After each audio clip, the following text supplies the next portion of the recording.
All right, everyone, welcome back to another episode of the Conquer Cast. I'm here with a guy who's just called his shot and he was victorious.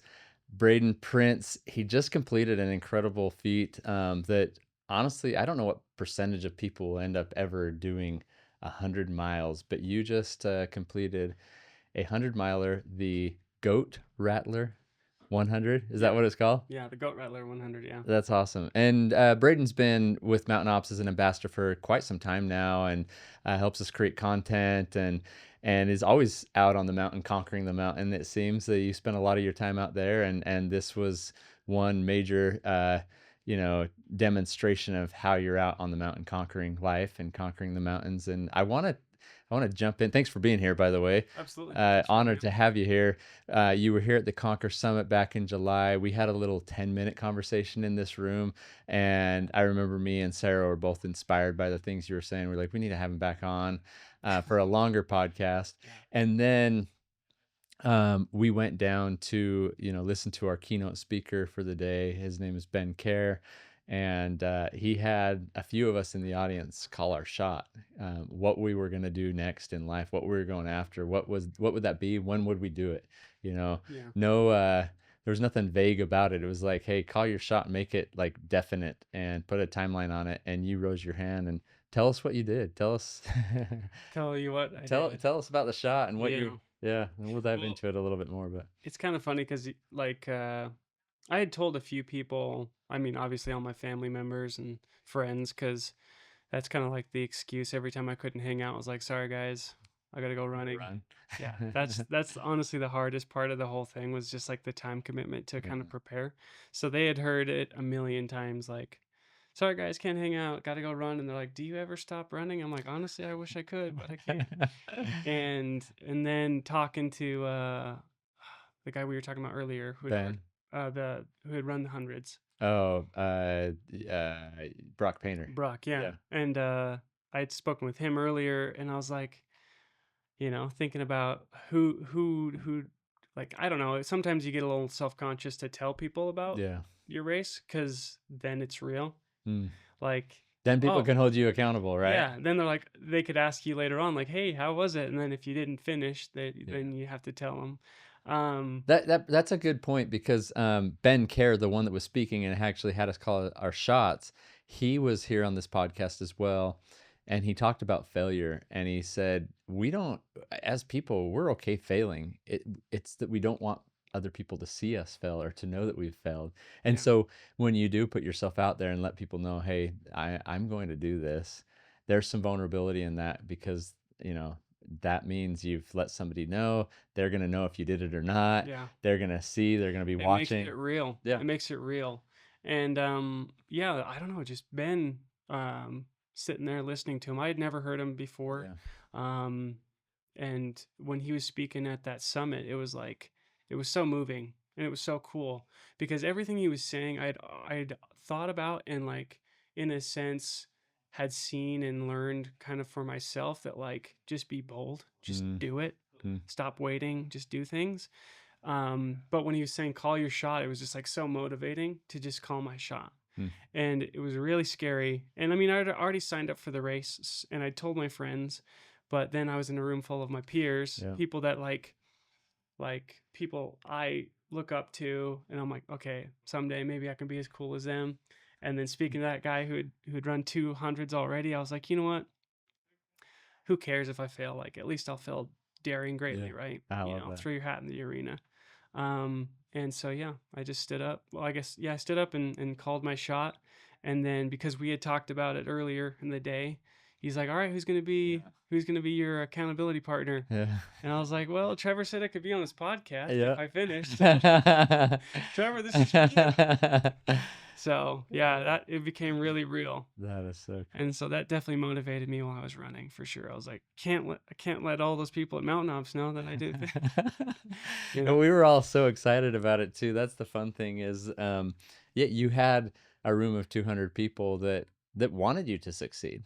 Yeah. That's the great thing about finding rooms that that you feel welcome in, that you feel encouraged in, that you can call your shot in, knowing like, hey, this is going to be a struggle, but I've got a bunch of people here that want to see me succeed. I think there's too many times in life where we find ourselves in circles or in rooms where we're all competing with each other, and somebody else's success might feel like it's dragging us down because I'm not, Yeah. and the comparison sets in, Yeah. you know, and that's not what we wanted at that summit. It was, and even the message from Ben Care, he could have let comparison rule his life Yeah. and keep him as a victim, but he chose to be a victor, you know. Yeah. And so I'm glad you were in a room that you felt safe to say this is what I'm going to do, and know that you had people that would back you along the way.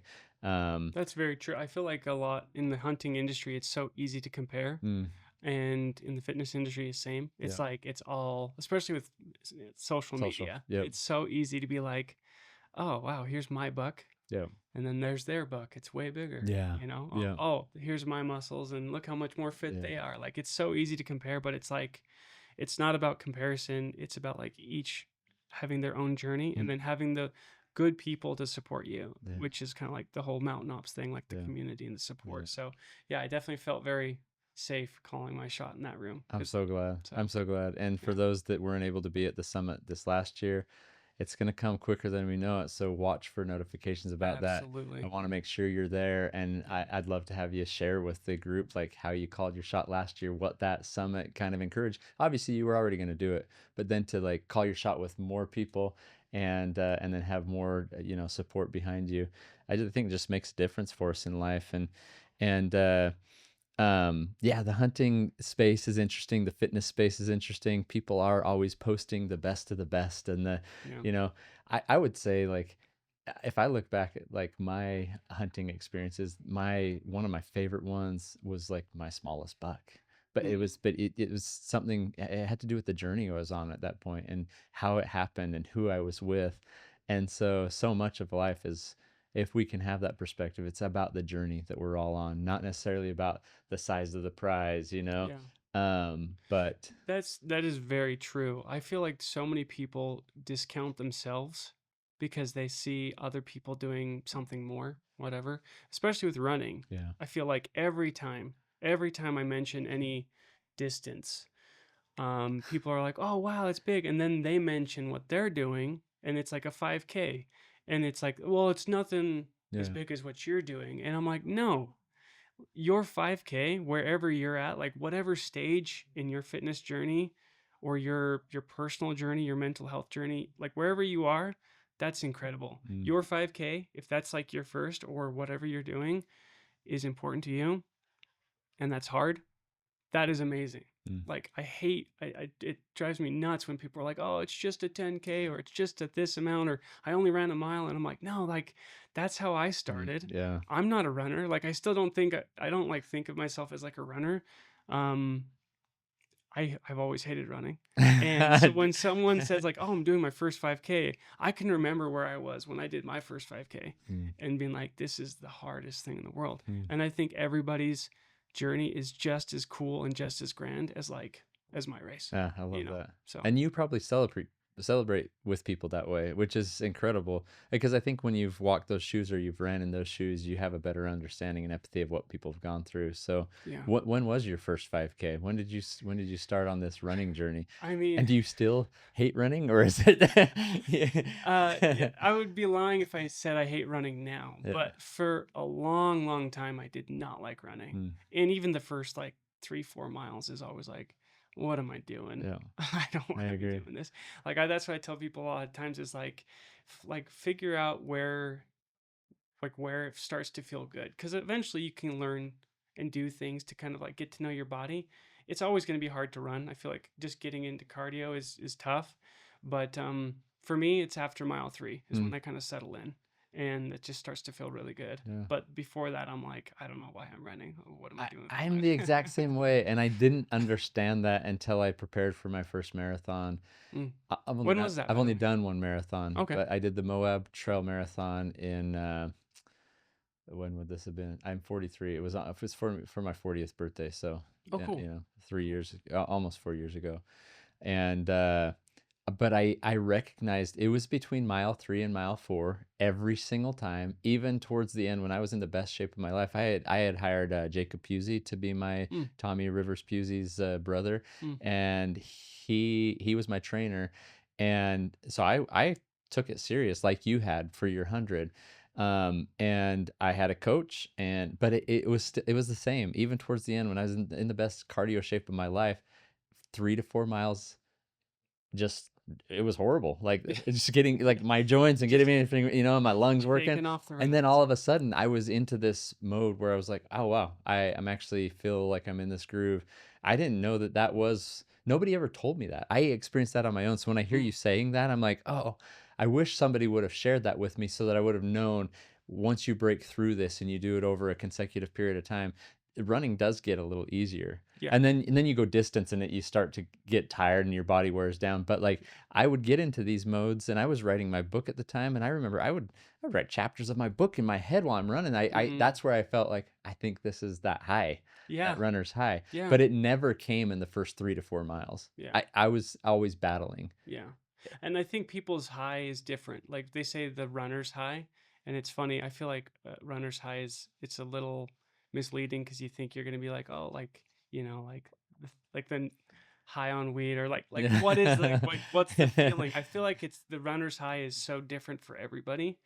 I think mental clarity Mm, and being able to work through things yeah, is the runner's high for I me. agree. Like my sister at the race, they all made a bunch of posters for me at the end, and she wrote a poster that said therapy was an option, and it's true. You could do therapy, but for me, running is kind of my therapy. Wow. I work through a lot of stress, anxiety, Mm, life problems. yeah, That's kind of when I figure out all of my toughest problems is when I'm really. on a run. Yeah. You're able to kind of work through those on your own when you're 100%. Yeah. okay. Yeah, it is my therapy. Wow. That's kind of how I process all of my stress and anxiety and figure out problems. When is it is it on like every run or is it like a certain type of run that allows you to do that or is it like after a certain mileage or No, I think any run, I would say you have to get past that 3 mile mark because you're still yeah. focusing on, how uncomfortable this is. But yeah, I would say like 4 or 5 miles. If I'm stressed or I just need to like think about a problem and how to fix it, a 4 or 5 mile run, 6 mile run is like perfect. Huh, But there have been a few times where I do long runs and to fix the bigger issues, yeah. like the big ones that I'm like, I just don't know what to do. And I go on a long run and somehow I always get that mental clarity and kind of have like an answer at the end. Wow. It's helped me through a few very big problems. So That's yeah. huge. I appreciate you sharing that because this is the Conquer Cast. I want to help equip our listeners with ways that they can conquer more in life. And a lot of people are facing the stresses and the anxieties and depressions of life based off of just kind of what we put ourselves into in life and different factors. And so people aren't you're not alone. You're listening to this if you're feeling those Yeah. things. And yes, therapy is an option, running is an option. I think there is so much. I've felt very much like a mental and emotional therapy when I'm out on some of those longer runs, and a spiritual sense of like connection while I'm out doing that as well. That helps me with clarity of mind and purpose and working through things. And even on runs, it's put me in a mode of thinking about people in my life and maybe relationships that I need to strengthen or I can work through. And it's inspired me to when I'm done with this run or a message I need to send to someone. I and as I'm saying this, I haven't been running lately, and I'm like, why? I need to get back out and Yeah. run. Yeah. You know, I Yeah. need that therapy. Yeah, it's tough. Like and kind of like what you were saying, like speaking to everyone listening to this, like again, I feel like so many people in their minds say, "Oh, I'm not a runner," or "I can't run." Like all the time. I mention whenever I go for a run, I'm just like, "Oh yeah, I went for a 5 miler," and they're like, "Oh my gosh, I can't even run a mile," and I'm always like, "No, you can." Yeah. Like coming from a guy who was always chubby, always overweight growing up. Like I really was. The only time I was skinny was when I was on my mission Hmm. with parasites. Yeah. They help. Yeah, they definitely Where helped. were you? I was in Peru. Okay, I was Yeah, in Mexico, and yeah. yeah. That was the skinniest I'd ever been, That's- and I had parasites, obviously not healthy. And then I got back from a mission, gained a bunch of weight again because I was always overweight. And it's funny because people always say they can't, they can't, they can't. And it's like, no, if I could, because again, I used to have the hardest time even running a mile. Mm. Like I couldn't run. If I could, it's all about starting somewhere. Like Yeah. wherever you start, like just be a little bit better Mm. today. Like just try and push yourself a little bit more, even if it's like 1% more. If you ran a mile this week, try and run 2 miles next week. Yeah. Like everyone can be a runner. And that's one thing that I've learned over the past like years. Like we always put up these little barriers in our mind of like, oh, we can't. It's so easy. Everyone says, oh, I could never run a 10K or a marathon. I'm like, no, everybody can. Mm. You can. Everyone can. How did you get to the point? Because you just completed 100 miles. I was about to say what you were just saying people do. I don't know if I could do Trevor, you absolutely could. that. And And if you ever want to, I'll pace you. I'd love to okay. pace you. Have you crazy. Honestly, it would be an amazing accomplishment. I think it should be something that's on the list to do. And I am like in this mode of like I should do those things sooner than later. But what was it? You just did that, but there's all these people that are saying, well, 1 mile, a 5K, a 10K. Where did it start? Where did it start for you, and how did it start? Okay. Where did it start? I mean, I tried to get into running. Again, I've never really been a runner my whole life. I played rugby, I played soccer, but like cardio was just Yeah. tough. I was never the best. I never played on, I mean, I played on like the high school rugby team, but like I was never varsity, blah, blah, blah. And I think throughout my 20s, I tried to run. And back in like 2016, I did a fitness challenge with Mountain Ops. Hmm. This was my first taste. Like, I realized through this challenge that like I could do hard things. Like, I lost, what was it with the Mountain Ops challenge? I think 36 pounds or Wow, something like that. And I that's ended up winning the competition and got a that's thousand something. bucks from Yeah, you guys. It was awesome. so cool. Back in And 2016, so 2 years into the Mountain Ops business too. yeah, Yeah, yeah. Maybe it wasn't 2016. I can't remember when I did the challenge. I could go back and look. yeah. Maybe it was 2018. But anyways, um, yeah. So I had had some tastes of like, hey, like there's this mental barrier. I can never lose weight, and then I did it, Hmm. and I was like, oh wait, I can do hard things. Yeah, I can do hard things. And then in 20, what was it? 2024? Early 20. I started getting into running after 2020. Just, casually doing some like half marathons Was it and typically you were signing up for something and prepping for it, or yeah, is that a method that's allowed you huge to? huge motivator. Okay. Yeah, for anyone wanting to get motivated, like call your shot. And this was before I knew the whole call your Yeah, shot kind of mentality. yeah. But yeah, set a date, figure out what goal you're working towards. I always like, it's so hard for me to stay motivated, but if I have like a goal, Mm. which like, okay, my race is in July, I have to start preparing. Like I have to do it. That always helps me stay motivated. So my first was like the Spartan half. I did the Spartan Beast in 2021, Okay. and then I ran a couple of other half marathons, and then early 2024, I was like, you know what? Like I had been listening to David Goggins books and being like, and him talking about just like, stop talking about it, just do it. Mm. And I was like, you know what? I'm going to sign up for my first marathon. Mm. I'd only ever run halves, and they were freaking hard. Yeah. Like they were really hard. I remember running the Timpanogos half, and it was all downhill. Do you And mainly do trail, or is this was like a road this marathon. is a road? Yeah, Okay. this road half. Sorry, Okay. mostly trail now. Okay. I love trail. I hate road, but Yeah. the Timpanogos half was almost all downhill, and I didn't know what I was doing, and so I just kept locking out my knees the whole time. Wow. And by the end of the race, my knees were shot. I couldn't walk for like a month, Hmm. and so that was like my second taste of a half, and I was like, this is the hardest thing I've ever done. I don't know if I'll ever be able to run a marathon. That can't mentality, which is just a lie. And then early 2024, I was like, you know what? I'm just going to do it. I'm signing up for my first marathon. So it was the Salt Lake Marathon. Cool. Got to mile 18 and I was totally bonked. I was like totally gassed. I was barely running. My stomach was terrible. I just kept having to go to the bathroom. I couldn't eat anything. And I was like, this is the hardest thing I've ever done. And I finally finished. And it was amazing because I was like, I can't believe I just ran a marathon. Like when I looked at my Strava, it just kept going. Yeah. And it's like, whoa, that's a far distance. And then after that marathon, I was like, okay, like what's the next thing? Like, what's the next big thing? What's my next goal? And I remember thinking, I was on a trail one day and I ran into this guy and we just started talking. And he's like, oh, what are you preparing for? I was like, oh, I'm just preparing for like a half marathon, the Spartan Beast. And he's like, oh, cool. Yeah, I might do like the Bear 100 coming up. And I was like, so casually, just, No oh, big deal, huh? oh, just the Bear 100, just a 100-mile race. And I remember thinking, and this was in 2024, thinking like, that's an impossible number. 100 miles. Mm, That's impossible. That's 4 times of what I've ran. yeah. Like it's crazy. And then and then after that marathon, I was like, I'm going to do my first ultra. So I did my first ultra 50K down in Moab, which was the Dead Oh, Horse.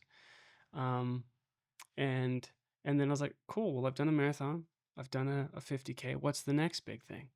Like, what's the next big thing? I don't yeah. know. And then uh, my buddy, who's kind of ran a few things with me, he would always run the Spartan races with me. He would always like gas me up after I signed up for something. And he's like, Mm, "You're so cool. mm, You're such a bad A." Like all these things. And this last year, he beat me in the Spartan, so we signed up again cool. to run the Spartan race again, so that I could beat him. And then he ended up passing away in Oh, February. So no way. yeah. I'm so sorry. Oh, it's okay. It's okay. But it was like after he passed, I was like, what would his name was Riley. Um, what would be something that sorry. You're good. What would be something that like Riley would want to do with me, but maybe wouldn't, but he'd be like, "Yeah, dude, you're a bad A for doing that." Like he would always gas me up and just be like, Yeah. "Dude, you're so." And it's funny because he was always beating me in like all these races. So like, what was he talking about? He was way better at running and just fitness than me. See, I love a person like that. That's kind of goes back to the people you associate with and the rooms you find yourself in. Like, wouldn't you want a friend like Riley more than anything else in the world? Because somebody that just encourages you, and even if he's beating you or if you're beating him, for him, he'd probably celebrate your win more than his own. You know? Yeah, 100%. 100%. Finding people that are like really supportive, that gas you up, that Mm, don't bring you down, that just like prop you up and like even if it's not their thing, that just builds you up. mm, They're incredible, and if you have someone in your life like that, keep them around, yeah. like cherish them. And so after he passed, I was like, man, we'd already bought tickets for the Spartan, so I was like, am I gonna run the Spartan by myself? Like he was always my buddy. Mm, We'd run 4 years together. mm, And then I was like, well, I don't know. And then I was like, what would he think is cool? What can I do to kind of like honor him? And and so maybe like a couple weeks after he passed, I was like, you know what? I'm gonna run a 100-mile race in honor of mhm. Riley, even though that's crazy. And so I signed up for it. And then July came around and I love that. Sorry to interrupt you, yeah, but sorry, I'm talking too no, this much. is good. I don't want to forget because I sometimes do. Even though, like even that statement, like I'm gonna do this, even though there's so many things you can end that statement with, you know, Yeah. even though it's difficult, even though this is crazy, even though right now I don't feel prepared, even though not a lot of people do this. Like we can all finish our own sentence. Like I'm going to do this, even though Yeah. so many things. But let's not let the things that follow that be the things that keep us from doing it, right? Yeah. 100%. So, Yeah, I feel like our mind is such a powerful thing, and that's one thing I learned a lot about is my own mind on that race. Is that like again, like our mind can say something to ourselves. Like I can say something to myself in my brain, and I just believe it, mm, even though it's not true. yeah, Like I can't run 100, and it's everyone can just put these little yeah, roadblocks in their mind, and for some reason we're so good at convincing ourselves. yeah, But it's like just do it. yeah, Just try it. Like, do the thing, and if you fail, like it's not that big of a deal yeah, because at least you tried. yeah. Um, and that's kind of what got me in the mindset of like doing ultras. Is like I was like one day I was like I'm just gonna do an ultra. Sure, let's do it. Even though I only have 9 weeks to prepare, so I just Googled what How to was it? prepare in 9 weeks? How to prepare 9 weeks, and none of the programs had 9 weeks. It was all 12 weeks or 16 or like 24. And I was like, I'll just cut off the last 3 weeks. Like, it's whatever. I'll just jump to week 3. That's funny. Yeah. And people, it's funny because like there's a lot of people that say, like, yeah, you're crazy to try and do that. Like, people actually told me, you're crazy to try and do that first ultra, the 50K in 9 weeks. I did it. I'm not special. I think everyone is way stronger than they ever give themselves credit for. Like, cool. people are strong. Yeah. People can do whatever they think they can do. Yeah. It might take a little bit of time, but don't say you can't, because you can. Yeah, that's awesome. Yeah, and then I signed up for the race and called my shot, and I did the dang thing. You did it. Yeah. I did it. I was highly motivated. So, and ending up doing that and completing it, I mean, it takes a lot of work. Tell us a little bit about the work that goes into it. Like, what's a training regimen look like for a 100-miler? Yeah. Who's there helping you? Because I'm assuming, like, I mean, I watched your journey online and stuff. There was a coach and there was pacers and there who all was involved on your team? Because I've had Eric McCormick on the podcast, and his like 5 components of fitness. Like, one of the first ones is put your team together. One of the best things to do as you're going on a journey, whether it's to 100 miles or you're going to be on stage for a bodybuilding competition or you're trying to lose weight or you're trying to gain strength, is like, who do you have around you? Going back to that room that you feel safe in of people. But you had some people that are specialize in this, and what's that journey look like? Yeah, I mean, yeah, I think it's set a date first thing. Like, figure out what your goal is, right? Sign up for the race. Yeah. Just sign up, or do whatever it is to like seal that goal into place. So it's not a moving target. It's like, that's the target. And then for me, I wanted to finish the race. I didn't want to DNF. And so I was like, okay, well, what do I need to do to make sure this doesn't happen? Like, give myself the best tools possible, invest in myself. And yeah, having a coach isn't cheap, but I wanted to do everything I could to make sure I'm setting myself up for success. So spending the money and spending the time to do a hard thing is worth it, because you can do it. It's not easy, but you can do it. Just like, make sure you're set up, like make sure you're doing what you should be doing. And so I signed up with Mike McKnight. He's an excellent coach. If anyone's looking to get into anything, I mean, he's got clients that are preparing for 5Ks. And then he's got 4 clients this weekend running the 240, Moab 240. So has he won that race a few times, the Moab 240, or he's done the top? I don't know if he's done the Moab 240. That's a great question, but he has won the Cocodona a few times. The Cocodona 200. Yeah, he's a beast. Yeah, he's an excellent coach. And then I just followed his guide, and like my training was not perfect by no means. Like, I was supposed to be working out 6 days a week. 2 days were like bodybuilding, like fit, like weightlifting, and then the other 4 days were cardio. And gonna be honest, I definitely missed a lot of bodybuilding days. I was always like, I just want to go run. I'll skip the the weightlifting, which is a mistake. And I'm I is it because you love running so much more, and so it's like, oh, it's easier to just stay in this routine of running than I just love, like, again, it's like my therapy. Like, I just feel so good after I run. So I skip those a little bit, and that's, again, like another thing I want to tell everybody, because I've been trying to, I don't know, I get inspired by so many fitness people and so many people in my life that, like, through my content, I've tried to, like, I don't know, inspire other people to make them believe in themselves. And it's like, I definitely did not do perfect every day for the whole 6 months. I definitely skipped workouts. I felt bad. I made mistakes. Some days I didn't push myself as hard. Just give yourself slack, because like, as long as you're trying and doing your best that day, that's all that matters. And so yeah, I would work out, roughly 5 to 6 times a week, depending. And I think on my peak week before the race, I think I was running like, I ran 69 miles in a week. So that's kind of, I built up from running 16 miles a week to up to 69 miles. Yeah. What's the longest run in a single run that you would do before a 100-miler? Because it's not like, you can't train for a 100 miler by running 100 miles, Right. right? Yeah, and that's another thing that's crazy is like the farthest I'd ever run before I ran my 100 was 33 miles in one day. That's the farthest. Mm. Never ran 50. I never ran 75. Like it is crazy. Again, before this race, I just thinking about running 50 and then 75 was like it seemed impossible in my brain, but I Yeah. knew my brain was lying to myself. Um, How did you get to the point where you could tell yourself, this is not real? Like my brain is lying to me. it's tough because sometimes you can convince yourself out of it, Yeah. but then you get weak and you can reconvince yourself that you're like, oh, you're not going to finish. Mm. Um, Oh, there was a What? question you asked. You're like, what?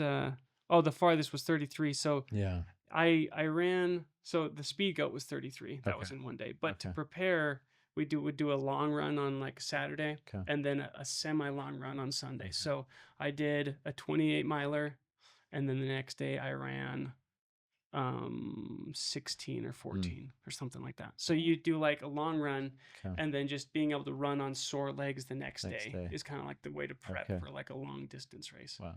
So yeah, that was fun. Wow. So Dang, that's awesome. yeah. So, Mike McKnight, are there people that you train with, or do you go out on your own runs? Is that your private time and your alone time, or has it worked better for you to have people? Yeah. Was somebody working towards that race as well at the same time that you knew, or is this just like, No. no, this is No, just it's me? just yeah, just by myself. I mean, I did go on runs with my friends. Like I have a few running buddies. Um, Kyle Yep. Burgess. He's a Mountain Ops Yep. ambassador. Yeah, Yep.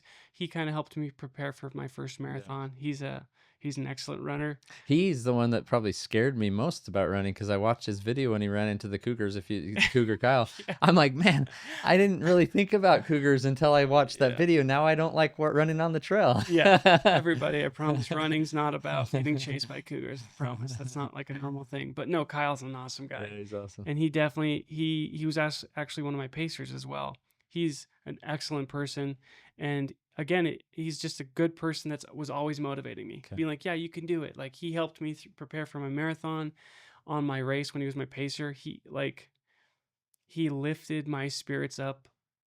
Like it was crazy how much good people can help you. Mm. Like, um, the first 33 miles of the race, you can't have a pacer. Oh, wow. And so I just had to do it all by myself. Okay.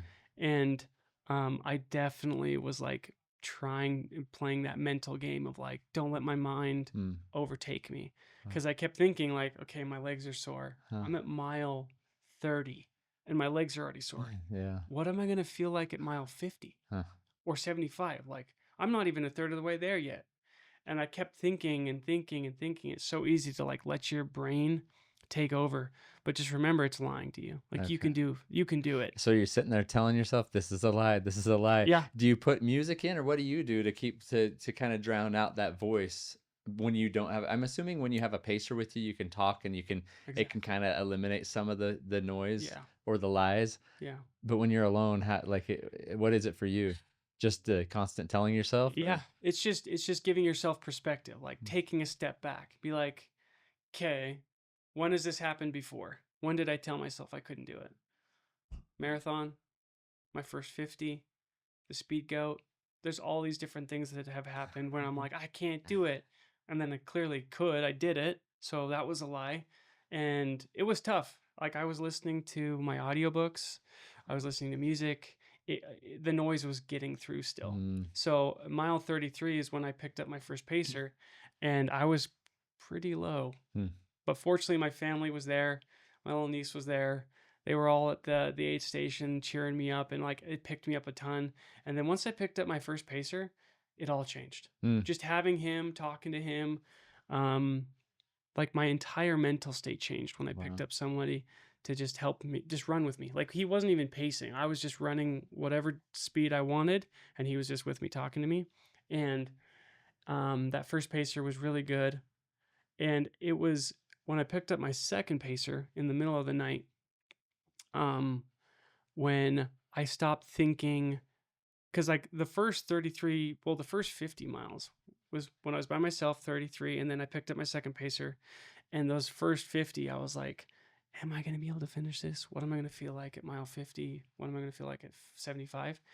And at some point in the middle of the night, I don't remember when, but I was with my second pacer, Shane, and thankfully I just have the best friends ever. So I had 4 pacers. I That's mean, cool. just a bunch of awesome people that just dedicated their whole day to me. It's awesome. Um, and at some point, my mind switched from, am I going to be able to finish this, to, it's not a matter of am I, it's when am I Mm. going to finish this? Like it was so weird. I just smiled. And was the when just like, I'm gonna finish this, this is awesome? Or was it, oh, am I gonna finish in time? Were you worried about No, time? Or is it just no, an excitement? it was an excitement. It just all Cool. of a sudden, it was like a switch. It was like, I could just tell, like, my mind was in such a good place, and I stopped thinking about, am I going to be able to finish this? And then it was just like, okay, when am I going to finish That's this? so cool. Like, I was on pace to finish on 26 hours when I picked up my first pacer, and that was really cool. And then I just started to slow down, but like at no point was I like so slow that I was going to hit the cutoffs. Like Yeah. I was doing really well on time, and my goal was to finish at 30 hours. I ended up finishing at 33. Mm. But no, I was never worried about, at that point. I was like, it doesn't matter when I finish. Yeah. I'm going to finish. 100%. I'll crawl across the finish Yeah. line. I don't care. I'll roll down the hill. Like I don't, it's not, I'm going to finish this. It's just a matter of when. It's so huge to know that the one of those big moments was when you pick up your pacer and then you have somebody by your side that's with you. How do you, have you thought about that in life as far as like just people or you know Yeah. connections Who in are your life? Who are pacers your in life? pacers in life? That's a really good point. I mean, I've thought about my pacers and how instrumental they were in like helping my mental state and helping me finish. Because each pacer was so different, and I have like a completely different relationship with each one, and they each brought a different energy level and vibe. And no, I've never thought about that. Like that's a good way of looking at it. Like who are the pacers you're keeping in your life to I like? almost want to go do 100 miler right, not right now, but like when I'm ready, just to experience what you just shared. Because I've watched, I can look at my life, and sometimes you're not in the right mind, and so what you said, you have to kind of step back a few steps and say, okay, when did I feel this the last time? Well, when I told myself I couldn't do this, and then I did it. And I look at my life, and there's so many of those instances where I'm like, I couldn't do that until I did it, Mm-hmm. and I have to bring myself back into my right mind and say, no, I've done this before. This is taking it another step, and I can do it. But there's been so many pacers that have come onto my path. And I'm just like, wow, there's such an analogy there with running a distance like you just did, and the people that come in that kind of change your mental state, change your ability, 100%. change your capacity in life just because of connection. A lot of times, like at the Conquer Summit, it's all about connecting and conquering. Yeah. And I spoke at an event this morning, and I said there was a moment in my life where I just thought I'm not meant to succeed on my own, and it was completely Mm-hmm. true. I don't I'm not. I I succeed in life because of connection. Yeah. And so I love hearing that, and the pacers coming into your do the 100 milers, do all of them do that where you can't have a pacer for the first 33? I don't. I think most of them. Yeah, it's like there's like a certain mileage at where you can start having pacers. I don't know if it's like completely the same across the board, but I'm pretty sure most are like you can't have a pacer at the beginning, and then you can have a pacer up to this point. Mm, Um, and I was like, well, if I can have a pacer, I'm gonna try and get as yeah. many as I can. Yeah. And yeah, like each pacer was completely different. Like Jesse was my first one. I don't know Jesse super well. I've ran with him a few times. Super nice guy. We just talked about our lives. Hmm. Second pacer was in the middle of the night, my friend Shane, and he's just a big old goofball who loves doing crazy things. Like we've hiked Kings Peak. Mhm. We've done a bunch of races together. You needed someone like that in the middle of the night, right? 100%. He was Did you so plan that way? Was that strategy I or? was yeah, I was kind of trying to figure out where I thought I would be Yeah. the lowest and like try and figure out okay, what kind of person and personality do I need? And Shane helped me through. Yeah, the night was crazy. I was sleepwalking a few times. Like Like literally, like you're just kind of out of it and. yeah, I was just hiking, running, and I was like, I don't remember a lot of it. Like I was just moving. Wow. And Shane was so cool. Like we had such a good time. That was the second peak that we climbed. I don't even remember what it's called Mm, because I was so tired. It was in the middle of the night. wow. And do you these people walked by another racer and his pacer walked by. They were playing music, and they're like, "Hey, how's it going?" I'm like, "We're good. We're just cruising along, chugging along." And he's like, "Do you have any requests?" I was like, "Yeah, yeah. T-Pain. All I do is win." That's one of the songs that me and Yeah, my brother we play every time we go out hunting. That's just like a that's awesome. tradition. It's like the goofiest thing. Like a Oh, couple of dude. dudes going out to go Yep. hunting, listening to a rap song. That's But awesome. with Shane, yeah, we had that little moment where they put on T-Pain. They All I put did it on. was win. That's so cool. Just a couple of zombies in the middle of the night, just be like, "All I do is win." That's so cool. Hiking up a mountain, and it was fun. And then my third pacer was Kyle, and Cougar Kyle, Yep. and he was like he was when I climbed the top of Ben Lomond and Willard, and this was from mile, I want to say like 63 to 82 Hmm. or 84 or something. So probably one of the harder ones when I'm getting a ton of vert, like over 6K of vert. Wow. And again, like the mindset changed. I went from just trying to finish the race, like the whole time I was like, I'm just going to finish this race. And then once we climbed Ben Lomond and Willard and started going down, he was like, let's take some souls. Huh. Let's steal some souls. And I Huh. was like, what do you mean? He's like, when you pass somebody on a trail, you like in a race, you're taking their soul, kind of like a David Goggins Yeah. kind of a thing. Like if you pass them, you take their soul. And I was in no point was I being trying to be Right. competitive at all. Right. I was just like every racer you see, by the way, everybody, I'm not trying to like dog on Right. any other racers at all. Everyone's so supportive, and like the ultra community and trail running community is like the coolest community. Everyone's so friendly. Yeah. But he was like, all right, man, let's call it. Let's call your shot. Over and under, or what did he say? Less than, more than. Huh. And I was like, what does that mean? He's like, well, say like, how many racers are we going to pass on the way down? Huh. And I was like, all right, less than 11. No, I said, yeah, I said less than 11 or 12, more than 6. Huh. He's like, all right, let's do it. Cool. And we just started running. Like we were just doing like a nice, easy pace the whole time.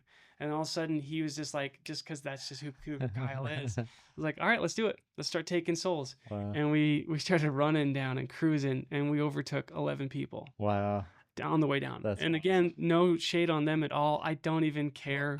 I would honestly, I don't, it might have been an encouraging thing for those that maybe you were inspiring their souls to like, okay, watch them go. Look at, let me follow in that energy, in that path, So it might have been a positive thing for a lot of those people to see the energy and the drive. I mean, if I had been one of them, seeing a guy running by as fast as we were running, I would be like, how does he have that much energy?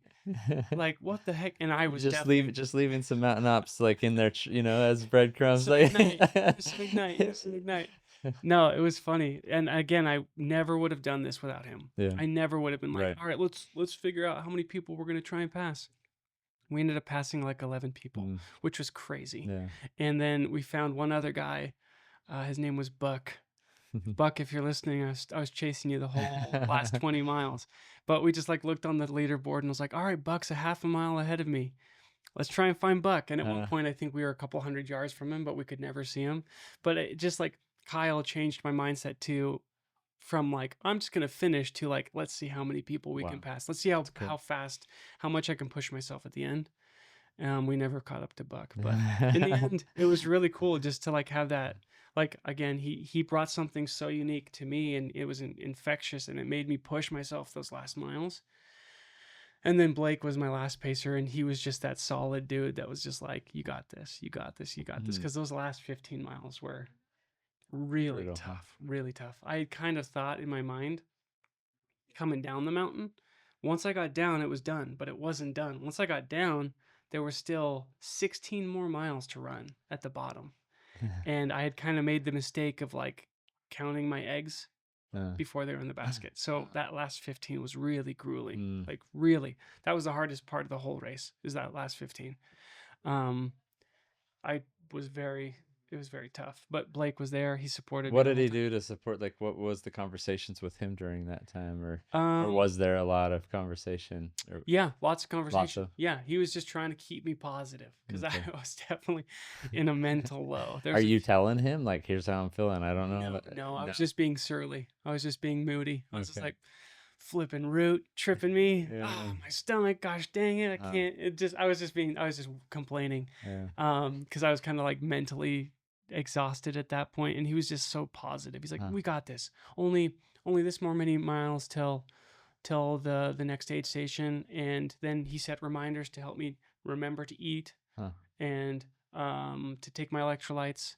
And he'd be like, "All right, timer went off, time to eat something." Huh. And then there's a few times where my stomach was just going crazy. And so he texted my coach. He was like, "Hey coach, Braden's feeling this." And so my pacers were like my communication through my coach, because like I was so exhausted, I didn't want to pull out my phone or like get distracted. And so I'd be like, "Hey, can you text coach and see like this?" And they were like always so nice, and they text coach, and we were just like such a communicative team. Wow. Oh, man, my pace, like Blake, Shane, Jesse, Kyle, I owe it to you guys. You Huh. guys were great. So So awesome. yeah, my pacers were awesome. And then I ended up finishing, and I didn't even know what place. I thought I was going to be pretty far back because I was never really rushing. But I ended up taking 15th. No way. Yeah. Yeah. I took Dang. 15th out of, I think it was a smaller race. There was 44 people signed up, That's and then awesome. I think 4 people DNF'd. Uh-huh. So out of 44 people, I took 15th, Dang. which was a That is huge so cool. surprise. Yeah, like I was so just over the moon about Yeah. that. Like I've never cared about speed or placement, but when I did that, I was like, that just made me feel good Yeah. about pushing myself. Because again, if Kyle hadn't have pushed me, Yeah. You would would I, have been would I 11th. Yeah. yeah, would I have been like 24th Yeah. or 20th? I don't Which know. would have been great as well, right? Yeah, But just the mental state that that puts you in and the ability to just keep moving forward and maybe at a different pace or urgency. I think it's amazing, man. So many life lessons that I feel like you can kind of parallel with the race that you ran. yeah. What was the nutrition like prepping for and then in during a race for something like that? Was that a big deal or Oh, huge. Yeah. I mean, if you've had did Mike coach you on that as well or definitely, yeah. definitely, yeah. I feel like a lot of people say this, like ultra running is ultra eating. Mhm. Like it's all about just putting down as much food as you can. Hmm. Like the things you eat on an ultra run are insane, and you have to work out. So, and Mike helped me with this through our training. He was like, every long run, every run is a training session for your gut as well. Mm. Don't don't skimp on anything. Mm. Every training session, act like it is your race and be eating like it's your race. Mm. So on my Spartan races and on the Speed Goat, I was still trying to figure out my nutrition, figure out what worked for me. And every 15 minutes, I'd take a salt pill, and every 30 minutes, I would eat something. Mm. And I'd be trying to eat like roughly 240 calories or like 75 to 90 carbs an hour, Mm. and then consuming over 1,000 milligrams of sodium. Okay. So I actually did a salt test to figure out how much sodium I kicked out through a liter of water, and I kick out a very high amount. It's like 1,125 grams, Hmm. which is a lot. Wow. So building up to the race, every long run, every race, every run was like, okay, train your gut to handle food Wow. all the time. So I was eating, and he said that just buy as many snacks as you can and try out new snacks every time you go running. And So so it's kind of snack food? oh, yeah, it's whatever your stomach can handle. Whatever it can handle. Yeah, and Okay. you want to train your stomach to handle To stuff. handle that. Yeah. Because a lot of people, and this was kind of what I didn't know when I started running, I would always be like, I'm fine. I don't need water. I don't need to eat this granola bar or whatever, this gel. Like I can make it. Hmm. But with long distance running, it's all about if you ever get behind, it's too late. It's not too late, but it's really hard to Hard to catch catch up. up. So it's Yeah. better to stay ahead of everything. So if you overeat calories, if you're oversalted, well, you got to watch out being oversalted, but like it's always better to be over than under. And so the race was just as much about eating and fueling with water and electrolytes as it was about running. Wow. So yeah, I was always eating. Like I think on my race I ate like probably like over 20 gels. I ate 2 bacon quesadillas. I ate 2 turkey sandwiches. I had 3 pieces of pizza, tons of chips. I had a Twinkie at one point.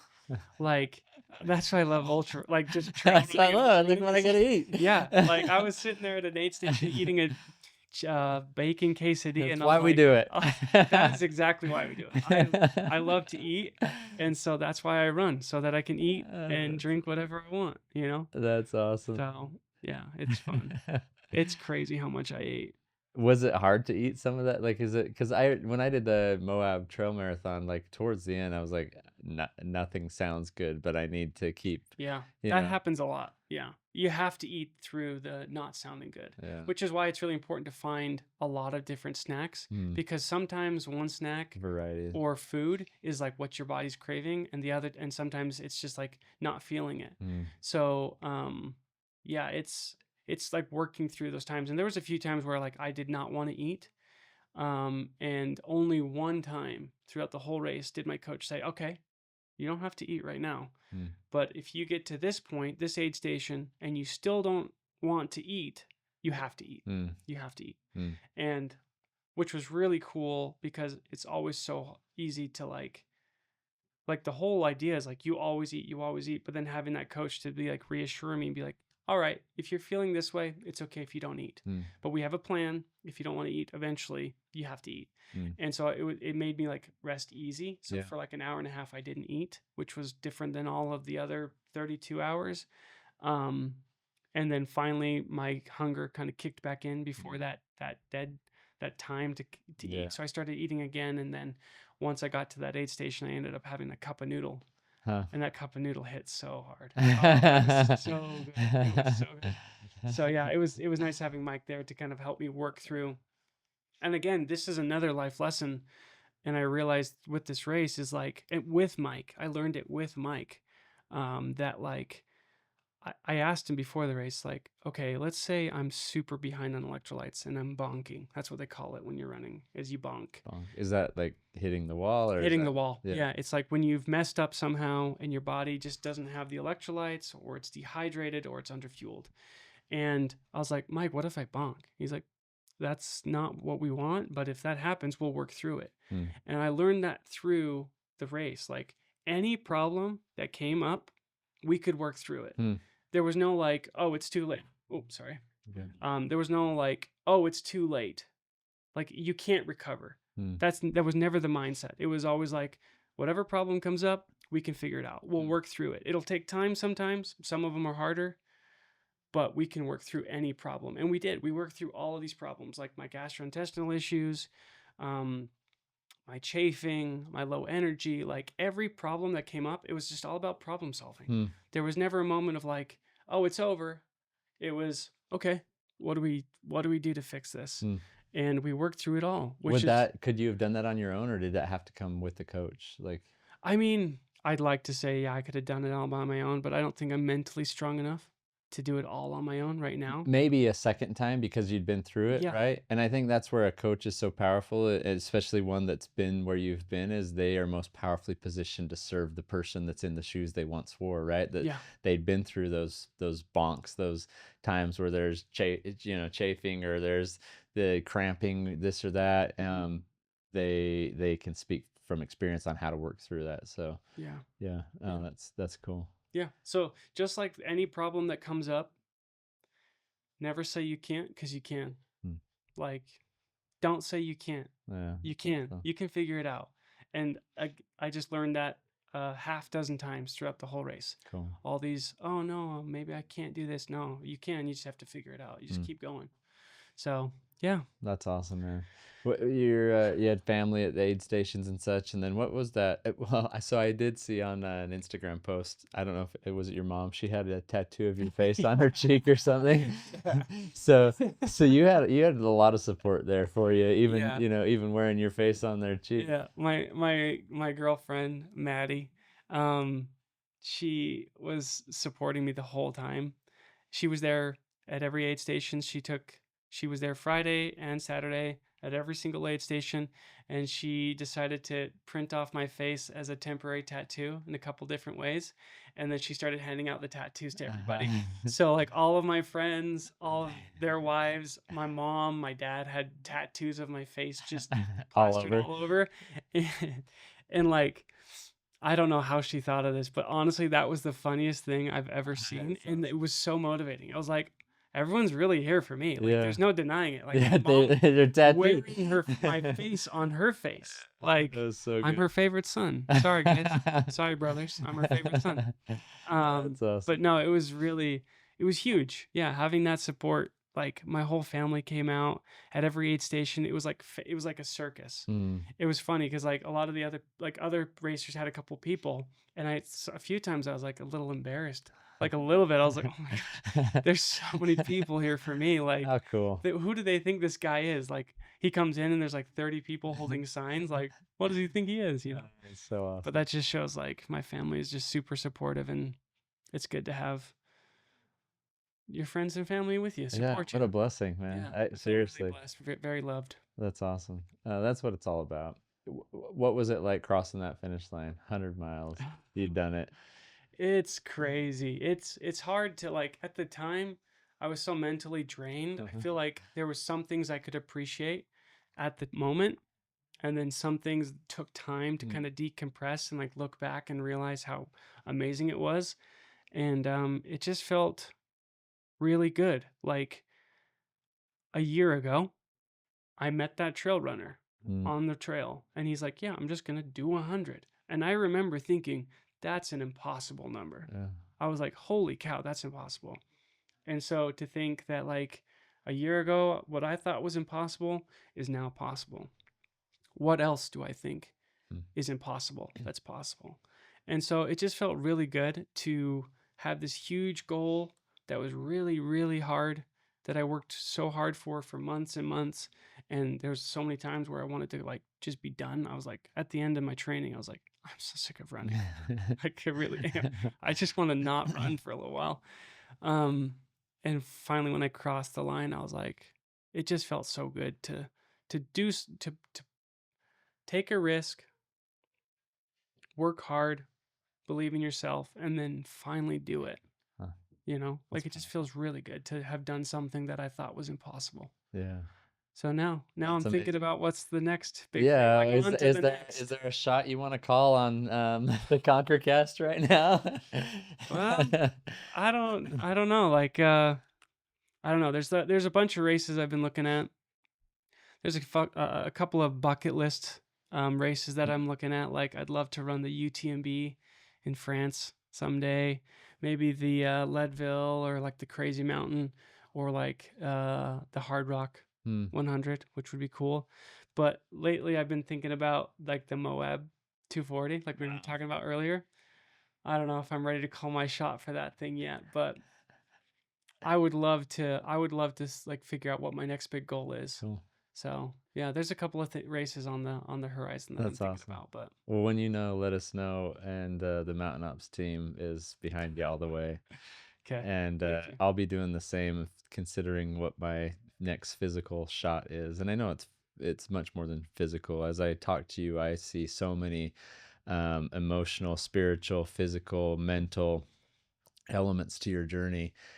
So many connections that matter. They're extremely important in life. The family that's there supporting you, tattooing their faces and bodies with your face.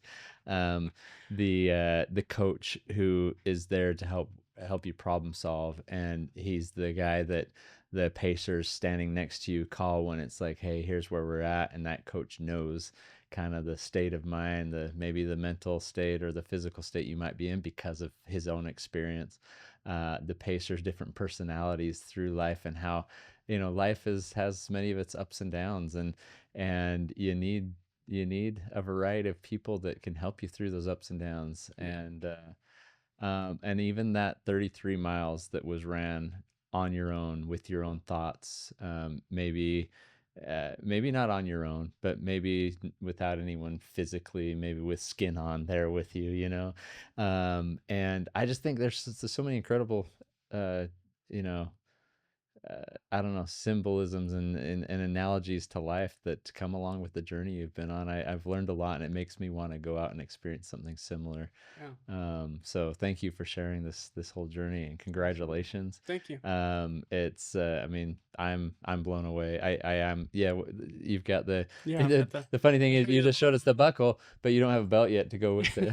Yeah, we were talking about this before the podcast. Like, I got the buckle. Everybody, see that? That's why we do it. And it's a the GOAT Rattler. Like, did Yeah. you? Why did they call it that? This was its first year. I think just because there's mountain goats up there. Okay. It's up in Ogden, And probably and then there's rattlesnakes. rattlesnakes. Did Yeah. you run into them? No, no. Okay, Fortunately, good. we didn't run into Oh, any issues. No I hate rattlers. rattlesnakes. But this was its first year running, and if you're looking for a fun, hard race, I definitely recommend it. And it's close to home. Yeah, I mean, it's up there with the Bear 100. It's up there with Wasatch. It's a mean race, but it's yeah, fun. It's gorgeous. So that's yeah, awesome. yeah. I need to buy a belt, but I need to buy a belt that can put this Yeah, buckle. yeah, that's really cool. Walk That's around with awesome. it. Yep, But 100%, man. yeah, Well, congrats. Anything that I'm missing that I should have asked about the race, or any learnings from it that you'd no, no? no. I Okay. mean, I would say, I mean, just like I don't know if this is I've closing, got but one last question for you, yeah, but you can close with this and then close with the yeah. answer to my question as well. But I mean, like I think calling your shot is super important. And anyone that's like out there just wondering, can I do this? Whatever it is, like who cares if it's running? Like running is just my thing. yeah, It can be your thing. I feel like anyone can be a runner. But just like go out there and call your shot. Dare greatly. You fail, it doesn't matter. It's okay as long as you tried. Don't let your mind convince you otherwise. mm, Your mind is a liar when it says you can't. You yeah, can. you can. You just have to have perspective and surround yourself with good people. And I think somehow I got really lucky and everything turned out perfectly for this race, and I did it, and I feel really good. And I just like to invite everybody out there listening to like find whatever inspires you or what you want to do, even if it seems impossible. You can do it. That's You cool. can. You really can. So I love that message. One of my daughters, when she was really little, used to always say, "I can't, I can't, I can't," and it like drove me nuts. I was like, "Yes, you can, you can, you can." So for Christmas one year, we were broke, so we didn't have a lot of money to buy Christmas presents. So I took a big sheet of paper, printed out, "I can," just.